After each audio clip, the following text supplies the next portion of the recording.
দিনটা শুরু হয়েছিল সকাল সকাল একটা চকলেট পেয়ে। তারপরে বরমশাই অফিস বেরিয়ে যাওয়াতে মনটা সকাল থেকে বেশ খারাপই ছিল, কারণ সেদিন ছিল আমাদের অ্যানিভার্সারি, 3rd ইয়ার ম্যারেজ অ্যানিভার্সারি। তো সকাল থেকে এত মন খারাপ থাকা সত্ত্বেও আমি আর মুখ ফুটে বলতে সাহস পাইনি যে আমাকে কোথাও নিয়ে যাওয়ার জন্য। কিন্তু রাতের বেলা হঠাৎ করেই বলে, ড্রেস করো, চলো আমরা বাইরে খেতে যাব।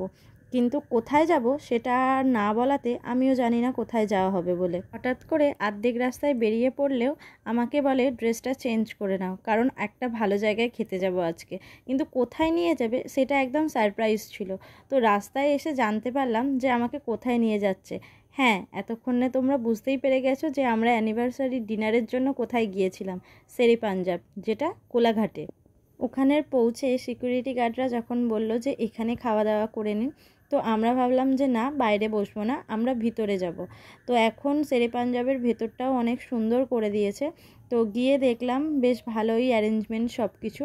তো আমি আর বরমশাই চলে গিয়েছিলাম একদম ভিতরে। তো ভিতরে গিয়ে দেখো এই যে গেট দিয়ে ঢুকে গেলাম একদম। তারপরেই চলে যাব সেখানে রেস্টুরেন্টে। দিনের শেষে হঠাৎ করে এইভাবে সারপ্রাইজ দেবে আমি নিজেও ভেবে উঠতে পারিনি। তো যাই হোক, তারপরে চলে এসেছিলাম রেস্টুরেন্টের কাছে। তো এসে গাড়িটা পার্ক করব আমরা, পার্ক করেই চলে যাব হচ্ছে খাওয়া দাওয়ার জন্য। রাতের ডিনারটা ওখানেই করেছিলাম আমরা সেদিন। তো যাই হোক, তারপরে আবার এই দেখো নেমেই আগে আমাদের ফটোগ্রাফি ভিডিওগ্রাফি সব কিছু করে নিচ্ছিলাম। আর এখানে আমার বর গাড়ি পার্ক করে ও আমার সাথে সাথে ভিডিওগ্রাফি ফটোগ্রাফি করতে শুরু করে দিয়েছিল। যদিও ওর এই ভিডিও নেশাটা আগে ছিল না, ভিডিওগ্রাফি বা ফটোগ্রাফি নেশাটা আগে ছিল না।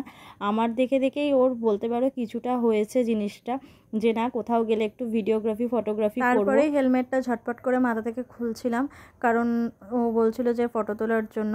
তো এই দেখো এখানেও ফোন নিয়ে রেডি, আর আমিও রেডি এখানে ভিডিও করব বলে। দেখো কি সুন্দর সুন্দর সামনে দোলনা বসানো আছে। আমি যদিও এর আগে একবার গিয়েছিলাম শেরে পাঞ্জাবে এখানে খেতে, একবার না 2-3বার মতো গিয়েছি। তো এটা আমার ফার্স্ট টাইম নয়। তো এই দেখো আমি দোলনায় বসে পড়েছি এখানে দোলনায় দোলার জন্য, আর এখানে আমার বর সমানে ভিডিওগ্রাফি করে যাচ্ছে। এখানে ছোট ছোট পুচকে পুচকে বড় বড় সব মাছগুলোকে আমি ভিডিওও করে নিলাম। আর এই দেখো তারপরেই চলে এসেছি, ঘড়িতে 10:30 বাজে, এসে বসে পড়েছি খাওয়ার জন্য। তো এখানে আমি দেখো চুলের কি অবস্থা, গাড়িতে গিয়েছিলাম তো তো যার জন্য চুলের খুব খারাপ অবস্থা। আর এখানে অর্ডার দিয়ে বসেছিলাম আমরা কিছুক্ষণ, বেশিক্ষণ খুব একটা টাইম লাগায়নি, তাড়াতাড়ি চলে এসেছিলো খাবার দাবার। শখের মানুষটার সাথে এত বছর প্রেম করার পর, এত বছর মানে 11 বছর প্রেম করার পর তারপরে আমাদের ফাইনালি বিয়ে হয়। আর বিয়ের এটা 3 বছর পূর্ণ হওয়াতে হঠাৎ করে সারপ্রাইজ দিয়েই যে আমাকে এখানে খাওয়াতে নিয়ে যাবে, মানে শেরে পাঞ্জাবে খাওয়াতে নিয়ে যাবে, সেটা আমি কোনোদিনও ভাবতেও পারিনি। তো হঠাৎ করেই আমাকে ও বলে যে তুমি রেডি হয়ে নাও। তো যাই হোক, তারপরে এই দেখো খেতে বসে পড়েছি। আর এখানে আমার বর রুটি আর তরকা নিয়ে নিয়েছে।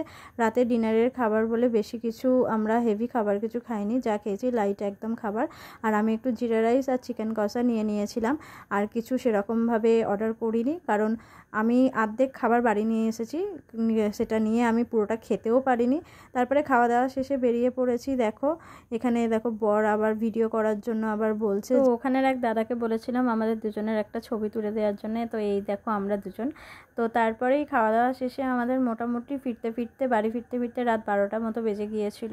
তো এই দেখো আমরা বেরিয়েও পড়েছি। রাত অনেকটা হয়ে গেলেও সেদিনকে ছিল একটু ঠান্ডা ঠান্ডা ওয়েদার, মানে হালকা হালকা বৃষ্টিও হচ্ছিলো আমাদের যাওয়ার সময়। তো ফেরার পথে আমরা কোনো বৃষ্টি পাইনি। তো যাই হোক, আজকের মতো ব্লগটা এখানেই শেষ করব। তোমরা অবশ্যই জানিও তোমাদের এই ব্লগটা কেমন লাগলো, আর কমেন্ট করতেও অবশ্যই ভুলো না কিন্তু তোমরা। আজকের মতো এখানেই শেষ করলাম, দেখা হবে আবার পরের ব্লগে। আজকের মতো টাটা।